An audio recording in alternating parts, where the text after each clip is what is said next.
Good morning. Good morning. Welcome to the Big Data in Education Balancing Research Needs and Student Privacy workshop of the National Academy of Education. I'm Susan Fuhrman. I'm the co-chair of this workshop. I'd like to thank our committee, my other co-chair, David Pearson, and all the committee members are listed in as moderators. So Andrew Ho, who wrote our background paper, you'll hear from him shortly. Sophia Robb Hesketh, let's see, I get all the names. Of course, Amy Berman, our staff person, Elizabeth Buchanan, who could not make it. She was probably on Delta and her flight was canceled. Chris Dede, Luis Gomez, who is not here, and am I forgetting anyone? Amy Berman, I did mention, and the other National Academy staff. And we want to thank Edith Gummer and the Kaufman Foundation for funding this effort. I think we all realize that big data, which I know Andrew doesn't like the term, but which we use in the title, offers many possibilities for education research. One can certainly learn about how students progress through school, about the effects of instruction and instructional interventions, and increasingly, particularly with the use of process data, about learning itself, a new window into how children build understanding of concepts, for example. So these intriguing possibilities were the subject of a previous National Academy workshop on adaptive educational technologies a few years ago. And at that meeting, and of course, pervasive in the community, there are many discussions about the implications of the collection of so much data for privacy, and certainly concerns raised by students and parents about that issue. We have been wondering whether the needs of researchers, for example, in the ability to link databases or in doing longitudinal studies, are compatible with what seems to be a widening view of the protections needed to preserve privacy in an age of big data. For example, a brand new Colorado law very narrowly defines the purposes for the use of the collection of data and broadly defines personally identifiable information and permits the deletion of data once no longer needed in some vague way. So while current law at the federal level may offer a lot of protection for individuals, one really wonders about the evolving definition of privacy and how research might be affected by these increasingly sought after protections on the part of parents and the public. And to complicate it all, not all these data are in the hands of public entities, and therefore perhaps more easily governed by statute or by regulation. Certainly private entities, commercial entities are developing many of the tools students use and are in fact the repositories of the data. And there are questions about how researchers can access that data and how researchers who belong to those private entities, who are part of them, can use those data for more general research purposes. So all these questions led us to ask Kaufman for some support and to hold this workshop.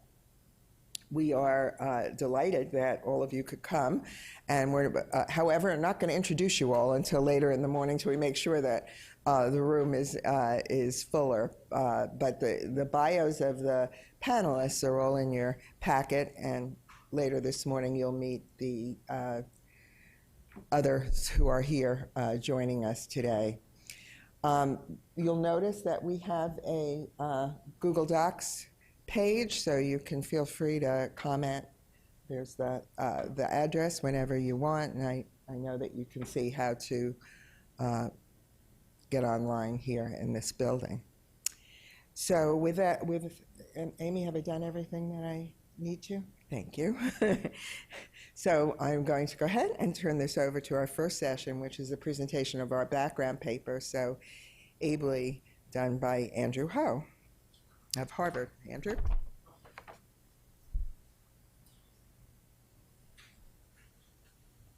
Thank you. Actually, before you click away, do you mind going back to that previous slide? This is, if you want to write down that little link right there, NAE, then D, data, day one. This is actually something we chatted about on the steering committee. I've used this in my statistics class as a way to create kind of back channel conversation and questions that go directly to teaching fellows. It's an open Google Doc. Anyone can comment. You can kind of get distracted and have side conversations. But some of you might enjoy it, those of you who like multitasking. Others of you will probably hate it, in which case don't go there. But it tends to serve as a nice reference for all of us and for me, because this is a draft background paper, and I look forward to your feedback, both formally with questions and on these back channel Google Docs. So yeah, feel free to switch now, but I just wanted to make sure everyone had a chance to write that down.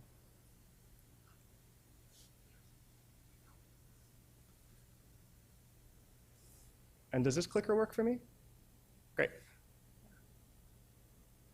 So good morning. I'm Andrew Ho. I'm a professor at Harvard's Graduate School of Education. And I'd like to thank those of you. I spent a few weeks this summer in my hometown of Hawaii. So for those of you who came from the West Coast, I'm sympathetic to what hour it feels like right now. I had to wake up for 3 and 4 in the morning conference calls, and this is similar. This is a paper that I was glad to have the opportunity to write, and thank you to the Academy and the Kauffman Foundation for supporting it. It's not often that I write about things that are this volatile and cutting edge and changing. And so after I did a first draft, Pokemon Go came out. And I was like, do I need to revise my entire paper to address the issues of Pokemon Go? But this is very timely. You'll notice a lot of the references are recent. A lot of them, some of them are in the form of op-eds that came out in the past couple of years, or newspaper articles that came out in the last couple of years, because our thinking about this issue is changing. That said, this is a great opportunity for the Academy to put its stake in the ground, and this paper is an effort to help guide the discussion towards doing that. So the title, Advancing Educational Research and Student Privacy in the Big Data Era. I don't mind the big data term, actually. It's okay, as long as we're specific about what it means. I think both with privacy and big data, there tends to be a lack of specificity around what we mean. It's one of these weasel terms, right, where we all think we know what they mean, but then when we have a conversation about it, there tends to be more disagreement. So this background paper is an effort at being less weaselly. I'd like to establish some common terms for our next day and a half, kind of bound the discussion so we don't, privacy often sort of balloons out into this set of fears, not all of which are productive, and I'd like to sort of try to bound the discussion, identify points of productive disagreement, and establish cases in past studies as references. So the goals of the background paper are really modest to help, again, guide, frame, delineate the conversation we're going to have over the next day and a half. So privacy, famously, why do we need so much bounding, and why do we need so many guidelines? Daniel Solove had this book on privacy that I enjoyed reading. He called it A Concept in Disarray, and he has a great series of quotes here that I'll read shortly. Arthur Miller saying it's exasperatingly vague and evanescent. Jonathan Franzen saying it's the Cheshire cat of values, not much substance, but a very winning smile. I really like that one. Hyman Gross says it's infected with pernicious ambiguities, and then Solove himself says, many discussions of privacy appeal to people's fears and anxieties. Commentators, however, fail to translate those instincts into a reasoned, well-articulated account of why privacy problems are harmful. And as you'll see in the background paper, there's he recommends proceeding towards specific cases, specific examples that raise privacy problems, rather than talking more generally about it, where, as all these commentators have noticed, it tends to balloon and become too nebulous and ambiguous a concept. So here are a couple of distinctions that I think might help us through today and tomorrow's discussion. First, and this is obvious, but at various points today, I think, and tomorrow, I think it'll be helpful to say, are we talking about a risk from a natural educational process itself, or an added risk above and beyond that educational process from educational research, right? And I think this is specifically intended to be about describing the benefits and risks of educational research. And in order to do that, we have to first set up what the risks are from education itself, and reminding ourselves, as I tried to do in the paper, that education is itself a data-intensive exercise, right? And that teachers and administrators and all those parents and students are using data already in the process of their natural educational processes. That's a helpful reminder. And then from that point, we can say, what are the added risks above and beyond this for educational research? The second distinction I'm going to make today that was part of the motivation for this workshop, right, is that new data is leading to new different kinds of risks and opportunities, right? And so we're talking not just about what we call administrative data, which is of the form that I'll describe shortly, but also this learning process data, which happens at a much more rapid turnaround time, leading to much more data of a certain type, and also new opportunities for giving that feedback in real time to students and teachers and parents in schools. And then the third distinction is between a classic distinction between secondary research and what I've tried to call here partnered research, just to emphasize that partnership is often necessary, but you'll also hear primary research, intervention research, evaluation research that changes the natural educational process. So let's dig into these in turn. The first, again, what are the risks in education itself when it comes to educational data and how we use it? Already addressed by FERPA and a proliferating number of state laws, some of which Susan mentioned. And then risks in educational research, again, above and beyond, over and above those natural educational process, also addressed by FERPA and state laws. And for those with public funding, of course, regulated by institutional review boards, guided by the Belmont Report, the Common Rule, and how the federal laws around the protection of human subjects. So that's, so again, at various points today, I think it'll be helpful sometimes to say, wait a second, are we talking about a risk of using educational data for education, or are we talking about a risk for using educational data for educational research? This is second, just distinguishing between administrative data and learning process data. Again, this is a table from the background paper that just describes the kinds of variables to make this concrete that we typically see in administrative data that have facilitated educational research for decades. Name, birth date, parent, guardian name, and includes social security numbers, transcripts, grade point averages, and the like.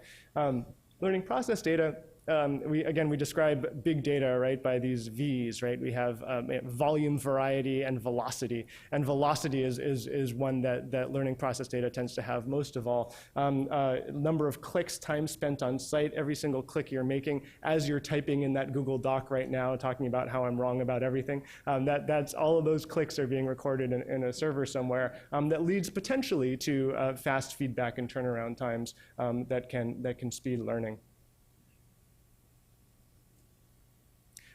So yeah, it's not just risks, it's also substance, right? We are measuring something different because of the granularity with which we can observe these data. So third, again, secondary analysis, secondary research versus partnered research. Secondary analysis involves researcher use of existing data sets collected as the byproduct of natural educational processes. Some people describe this as the exhaust, right? The exhaust that comes out from, which isn't the best metaphor perhaps, but the exhaust that comes out from like clicking through data and clicking through an online learning environment, or just through administrative processes that are natural to the school. Whereas partnered research involves changes to these as-usual educational processes to measure and evaluate policies, programs, and processes. And that's where a lot of added risk comes in that led, of course, to the Belmont Report and all of the protocols we have around human subjects research. So I'm going to preview briefly. Again, the background paper was sort of set up as this opportunity to to frame the next day and a half. And so I'm going to preview a little bit of what you're going to hear with much more eloquence and depth from the panels to come today.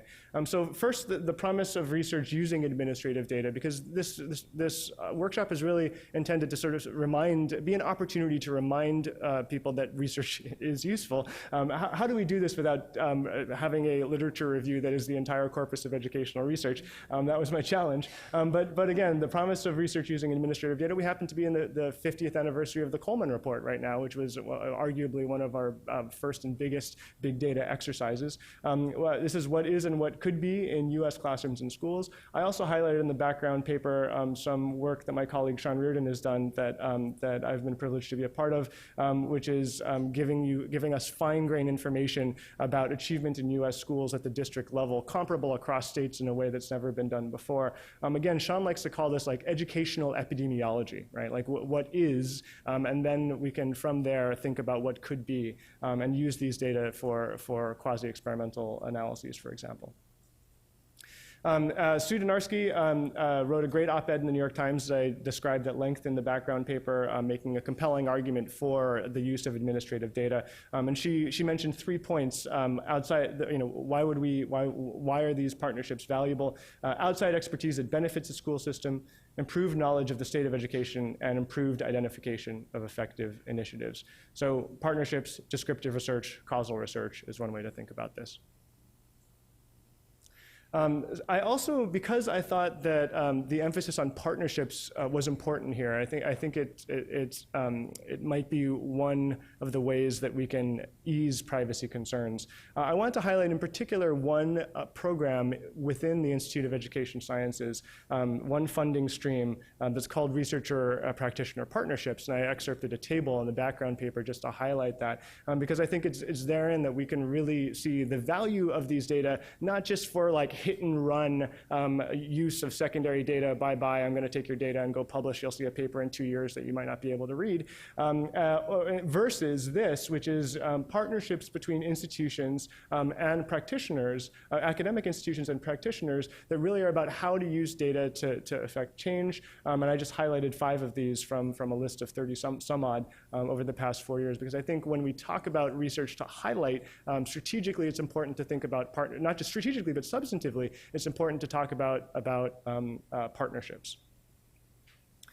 And then third, I want to just mention this. This isn't in the paper, but I've been having discussions about it recently. This is the Ryan Commission's recent efforts over the past year. Yes, that Ryan, Paul Ryan, and Kathleen Murphy, a senator from Washington, a bipartisan effort to harness large-scale administrative data sets. There isn't that much focus on education in their charge, but it's a useful example of how there's a bipartisan recognition of the usefulness of data to promote wiser policymaking. So this is a little blog I'm highlighting here. Everything you need to know from the Urban Institute. Everything you need to know about the Commission on Evidence-Based Policymaking. They had their first meeting just 2 weeks ago. Raj Friedman, Raj Chetty.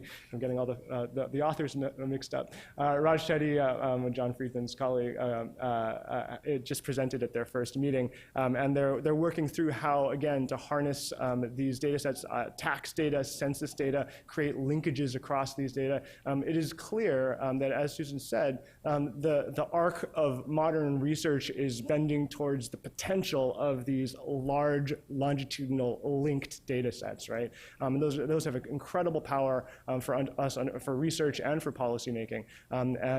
So this is an effort that recognizes that, and I hope that comes to harness education data, like, for example, the National Assessment of Educational Progress as well. So this is about the promise this is the next panel, promise of research using learning process data. There's a long history of cognitive science that deals with, in cognitive science that deals with learning process data. This is the NRC report from 1999, Bransford, Brown, and Cocking. And this is our own Chris Deedy's report that just came out last year. on data-intensive research and education that a lot of us here contributed to. I also wanted to mention just one of the research partnerships, researcher practitioner partnerships, actually does involve, this is June On's at Maryland, now at NYU, but about blended learning at scale. So we are increasingly seeing this effort to not just harness administrative data for fast feedback, but more naturally this process data, which has higher velocity, right, to help, to see if that can help teachers and schools for faster and students and parents for faster feedback. Then in the paper, what I wanted to do just to anchor this a little bit is tell a few stories, dig into a few cases that raise privacy issues, and then see how these distinctions act as lenses to help clarify some of these cases. And the first that I wanted to mention was this case about this very specific individual in the Minnesota public school system who had his administrative records thrown in the trash opened up in a parking lot, students found it in the parking lot and started teasing him, right? And this is an example of just, the straight reveal of someone's sensitive educational data, including school and family history, intellectual and functional abilities, leads to direct harm, right? The exposure of those data leads to direct embarrassment and harm. It was the subject of a case, and that case was prosecuted under state law. And the reason I raise this case is because I think it's when we hear about these privacy concerns, this is that reaction, that instinct that we have, deep in our gut that we feel is the problem, right? Someone's going to find out all about me, and I want to put that out there as like a sort of border case that I think nonetheless reflects the anxieties we have around privacy.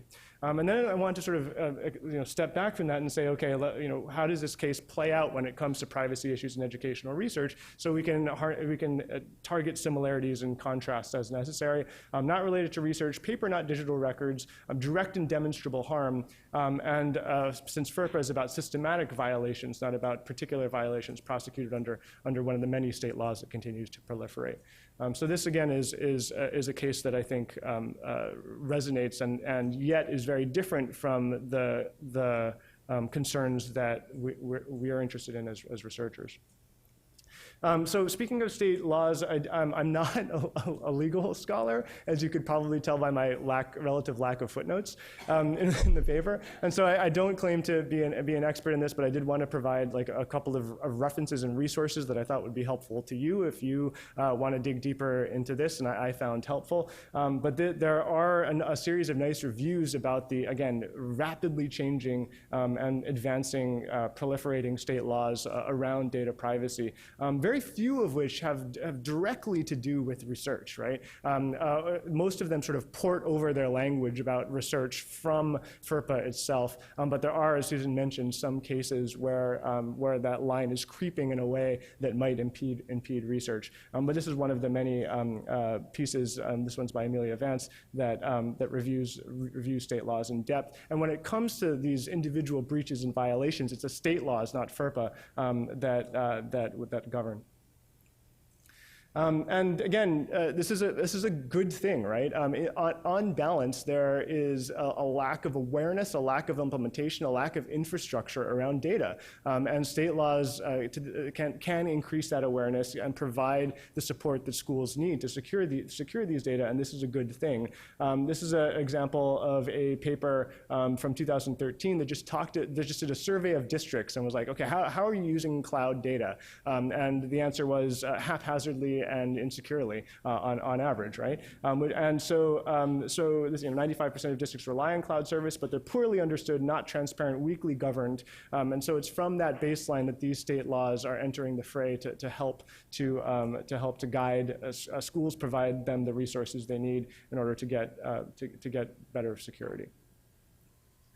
But as I was saying, state laws often follow FERPA protections for research, right? So again, distinguishing between education and educational research, right? So when it comes to educational research, these are the lines that I think most of you here have at least seen before, but we're going to have burned into our brains over the next day and a half. But this is like, so there are cases where we can release data without consent, right? Underlined part there, may release the records or information without consent, after the removal of all personally identifiable information. And then in bold below, a reasonable determination that a student's identity is not personally identifiable, whether through single or multiple releases, and taking into account other reasonably available information. That is a phrase that we at Harvard read many, many times and tried to interpret in many different ways. But that is, it sort of hinges on that, and the ambiguity in that statement is, depending on how you think about it, and this is what we're going to have a discussion about over the next day and a half,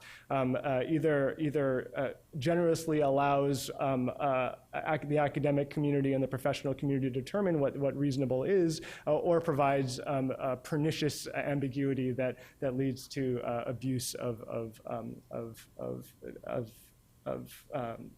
lowering standards to data de-identification. So similarly, this is FERPA's exception when you can actually share personally identifiable information. So you either de-identify, according to this clause from the previous slide, or you disclose two organizations conducting studies for or on behalf of educational agencies or institutions for one of these purposes. The breadth of the improve instruction clause is again noticeable in providing, again, sufficient ambiguity or pernicious ambiguity, depending on how you think about it. And then there are a series of specifications here. Don't permit any personally identifiable information beyond those with legitimate interest in the information. Destroy it when it's no longer needed. This kind of step-by-step protocol for how to set up an agreement with a partner is what we could end up recommending have greater specificity, or we could sort of say, hey, that's sufficiently ambiguous to get good research done while not overcorrecting. But it's this language that I think is going to be one of the targets of the discussion over the next day and a half. To give you an example again of this case and that phrase that we struggled with, I want to talk a little bit about the Harvard X MIT X de-identified data set, which currently, again, is the only publicly available downloadable data set of massive open online course participants from Harvard and MIT. It's now downloaded 5,600 or so times, and has these variables: course ID, user ID, level of education, year of birth, gender, and the like. And this shows you what I like about this case is that it simply shows one approach to sort of maximizing researcher access while minimizing the utility of the research conclusions they can draw. And it sort of sets up a point on a continuum where we can sort of think about different and creative solutions to giving researchers the data they need while also making sure the conclusions they draw are valid. So in this case, very open access, extreme de-identification, I described in the background paper, and very weak research conclusions, right? Biased, frankly. Now Harvard, in addition to that, we now have a protocol that enables access to standard de-identified data with institutionally negotiated data use agreements, strong research conclusions. They're getting access to the full data, except for we're hashing out some of the user IDs and other identifying information. But it's a very common protocol. This is what most educational researchers do, right? We don't need your name. We don't need your social security number. We'll find some way for you to match behind the scenes, and we'll give the data. But it's still the raw data. And so this is a very common protocol, well established under that NRC workshop that I cited in the background paper. There are also other models as well. I was just talking with Piotr about some of these models. The IRS model, you release a perturbed data set. Researchers submit code. They develop code using that perturbed data set. The IRS runs the code. I'm not sure if it's exactly the IRS or some research division therein, and returns the results. It can be burdensome, right, in order to do this. But if you look at a lot of the work that John and Raj Shetty and others have done, it was done on perturbed data. Then they send the code in, and they have support such that they can run subsequent analyses. Or what you can do is hire Raj, which is what the IRS did, and have him as an employee of the institute, and then that solves other problems as well. But as you can see, this is burdensome and sort of on another extreme end of solutions. There are still yet more variations, but they all tend to vary along these dimensions of how open is the access, how extreme is the de-identification, and how appropriate are the research conclusions, and how burdensome is it, how costly is it to set up these protocols. So again, the third case I wanted to mention was InBloom, of course. This is the student data repository that closed a couple of years ago now after serious concerns in many states about student privacy broadly conceived. As I mentioned in the paper, I described this as, without specified uses, imagined uses, right? Are we clear that they can't sell the data? Are we clear that they're not marketing to students? Are we clear that they have sufficient protections for identity theft? Those kinds of questions led states to pass laws that allowed districts to opt out that eventually made the entire system unviable. So this, I think, it generalizes to problems, as I described before, with these sort of hit-and-run approaches to research, right? What exactly are we doing if we're not partnering and encouraging the students and schools to, if we're not facilitating research use? How exactly will the research inform educational practice? And if that question can't be answered, we tend to lose trust from people in schools, which is why those research practitioner partnerships, I think, are such a great model for the promise of educational research. And we talk a lot about dashboards. The dashboards will save everything. As I mentioned in the paper, that metaphor is discouragingly apt sometimes. If you think about it, how often you're in a car, how often do you actually look at your dashboard? Right? You don't use it that often unless you want to check to make sure you need to refill the gas. Right? Unless we're thinking of our smartphone Waze or Google Maps directions as our dashboard. Dashboards are often discouragingly unhelpful. So how exactly does this inform educational practice is a question I asked in the paper. I also described this, as I have in the past, with the problem with educational predictions, and we're getting very, very good at making educational predictions, but while still failing to answer in some cases what we do with them, right? And it's if we can make a prediction very, very accurately, and we want to remember that when it comes to education, we want that prediction to ultimately be incorrect, right? If we predict that a student will not be college ready, we want to intervene in a way such that that's not true. And so trying to think about answering the second of the two relevant questions that teachers want to know, which is, the first question is, should I be worried? The second question is, what should I do? We're getting better and better at answering the should I be worried question without attending sufficiently to what should I do. And I think that's one of the weaknesses with these big data models, is that we're not grappling enough with the intended use and how we can make educational predictions ultimately biased in the sense that people always overachieve their predictions. So again, with these early identification systems, it's not always sufficiently thought through what we do when we can identify somebody for some sort of action.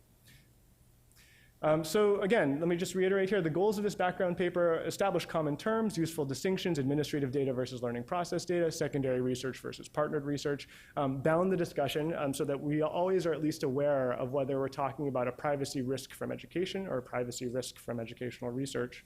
And then establish cases and past studies as references. There will surely be more, as we'll see in the coming panel discussions. But the Gaydon discussion of the Gaydon case, a very specific case about an individual, the Harvard X MIT X case that raises all sorts of de-identification and researcher access strategies, and InBloom, which is really, I think of it as lessons in messaging and also in partnership, where we have to make sure that the research that we use is seen to have some value from practitioners.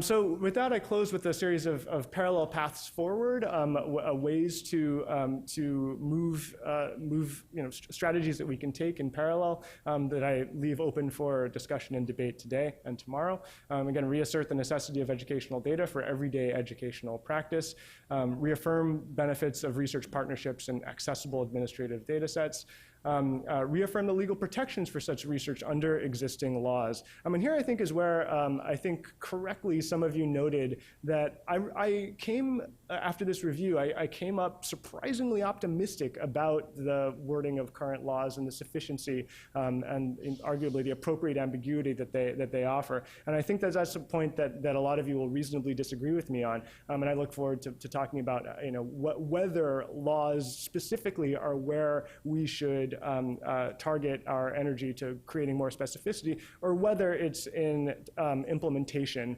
and community norms and standards and practices. Extend affirmation of these benefits and protections to process data, certainly. Improve public awareness of laws, enable adherence, improve enforcement, right? It's true that people run stop signs. We don't then say that there should be no driving. We try to enforce and incentivize and create awareness and educate. And then demystify research practices to focus on benefits of research findings and research partnerships. Data mining is an unfortunate metaphor, and trying to think of ways that we can focus on the utility of our analyses and results for practitioners will be useful. With that, I look forward to your discussion.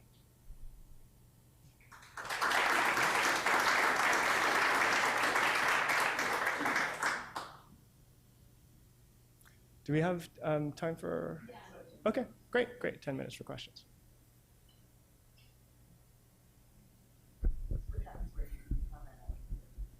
Oh yeah.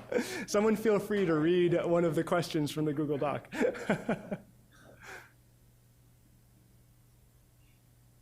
Yes.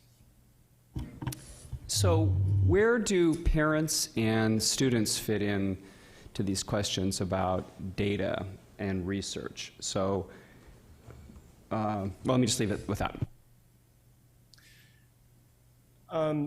So one way to think about it, the way that I've been trying to think about it is what do I get out of it, right? And I'm, I don't think the question always has to be answered. For example, in the case of secondary data analysis, right, that can happen years later, right? If you look at some of, Raj Shetty, John Friedman, all the folks, those data, those are from students in the 1990s, right? And so then you could say, yes, eventually we'll be able to figure out just how much value a teacher can add, for example. But those are very long term. And parents are often thinking, well, so what are you going to do for me, soon. And for those, I actually think that the learning process data certainly have the appearance of more promise, right? I mean, it's fast, it's right there, versus the administrative data, which takes semesters and years to accumulate. So I do think that there's promise in the learning process data for making that argument. I still think we're early in showing that it works. I think if you look at all of the, like Neil Heffernan's work on that fast feedback experimentation, that's like a good way to think about the promise of learning process data, but then think about doing that process versus not doing that process at all, right? Like what value, what value is this? And I think the studies are still early when it comes to figuring out, again, the second of two questions.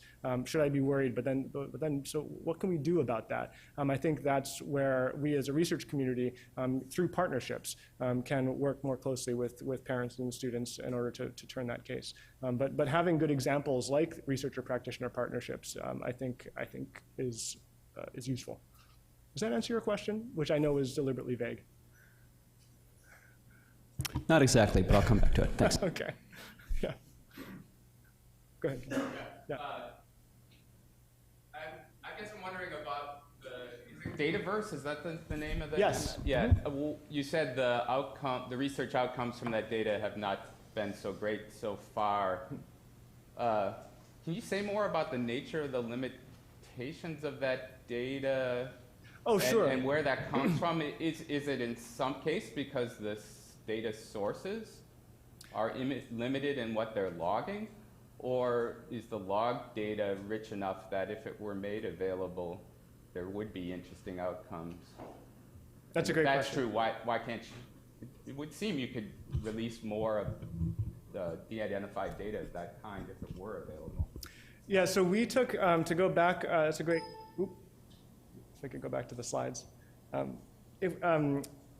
When I was referring to research conclusions that were, or coefficients that were biased effectively, so let's see if we can go back here.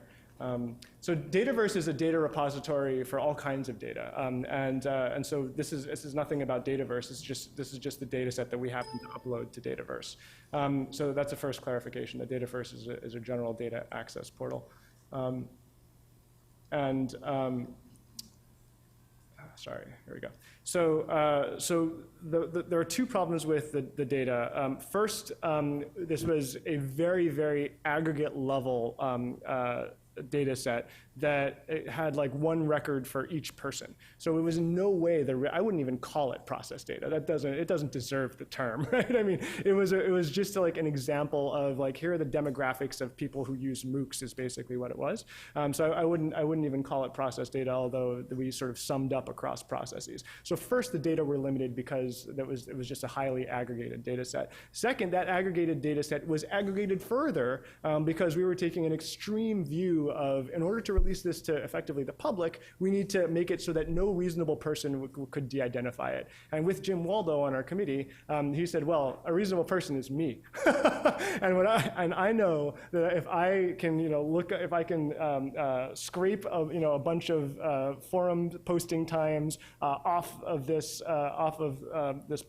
publicly accessible course, and then have it correspond to the number of forum posts that you have, then I can figure out, and then I can link it to your forum name. Then it's this cascade of things that we can do to re-identify data. So we took an extremely coarsened standard, and so that said, k equals 5 anonymity is how I described it in the paper, and that was so coarse that if you want to do even like a simple count of people in particular cells, you're going to get incorrect answers. Now, this is essentially a straw man. There are smarter ways to de-identify data. There are smarter protocols to de-identify data, but all of them have some kinds of trade-offs.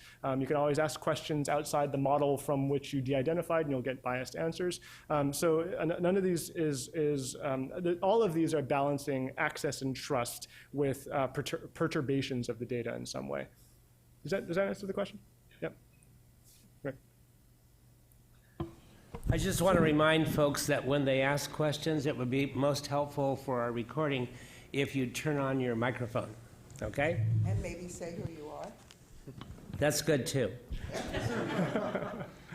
I'm Susan Fuhrman's neighbor. I'm Rick Hanishek. The question on where do parents and students come in reminds me that there is another exception to all of this, and that is if parents or lawful people release the data.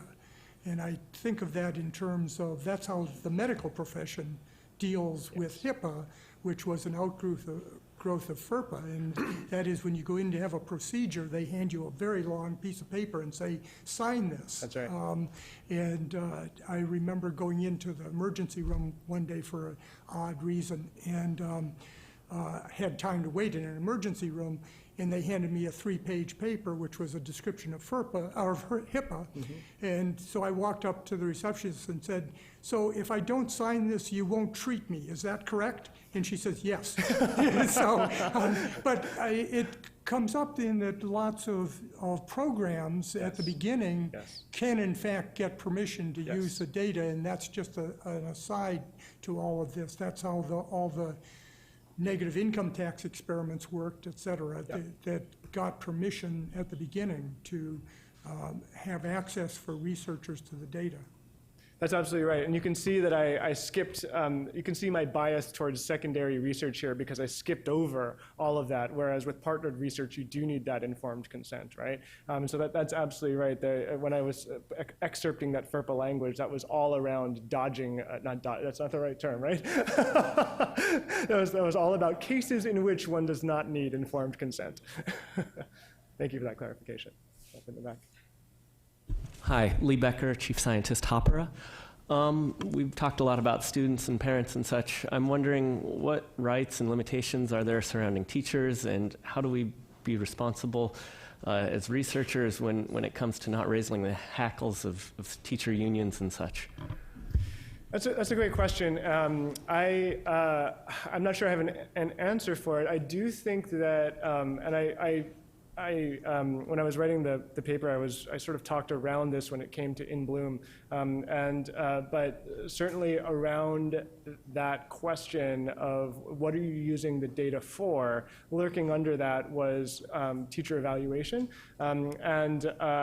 and again, this is like without specified uses, imagined uses, and so I see that as an issue. I guess I would sweep that again under the general principle of, in accordance with FERPA, right? Specify uses of the data, and then from a secondary perspective, make sure that those uses are well defended towards the audiences that are in some cases allowing the data to be used, or who can set up political opposition to the use of the data.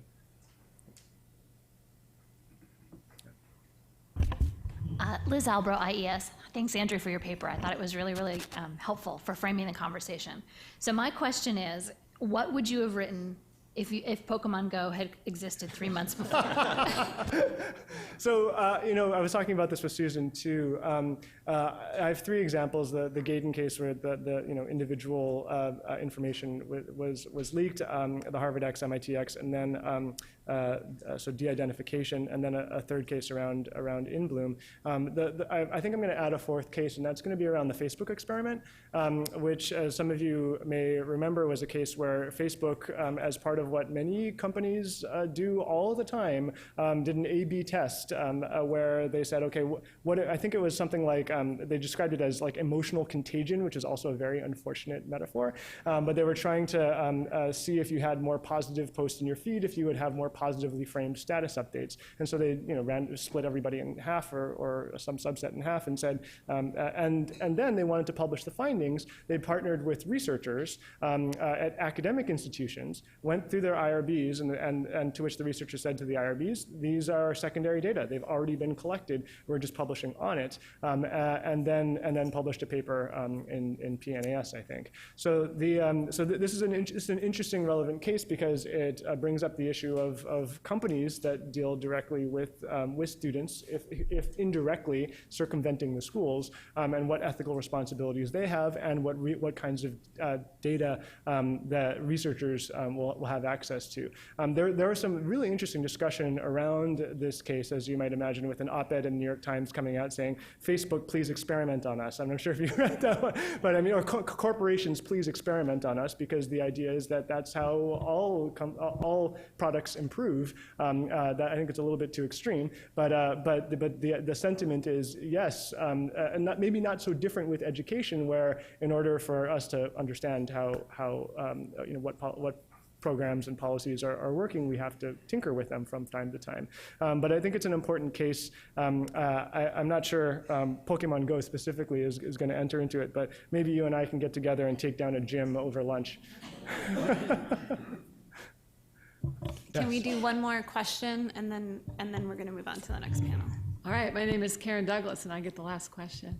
I'm wondering if there's a place in this framework for you to think about data quality. So one of the things our researchers talk a lot about is that the data they get from schools and districts are problematic.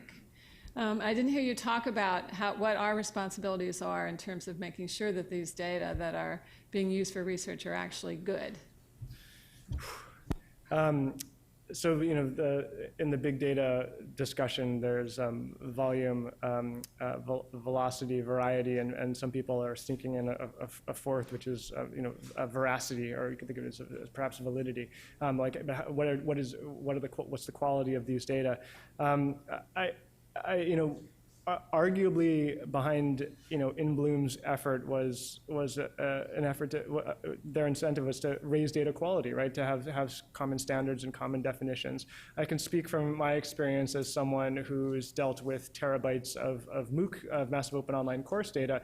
It's not only the cleaning that has to go into getting the data into shape. It's also like what are we measuring? What is this context, and what is important in this context? And that's an ongoing challenge. So I trust good researchers and the peer review process for them to dig into the data and be able to clean it. And as we all know, for quantitative researchers around us, when you're dealing with secondary data, 95 to 99% of the work is data cleaning, and the model just takes a few seconds to a few days. But I mean, that's what we learn, and so I'm confident in researcher partnerships in helping to get data clean. But certainly it's a challenge, and garbage in, garbage out, as we say. Let me add, just as we transition to questions, that this is just the background paper, and that much better answers to all of these questions are going to come over the next day and a half from the experts on these panels, and I, for one, look forward to hearing from them and commenting on their Google Docs. So thank you very much.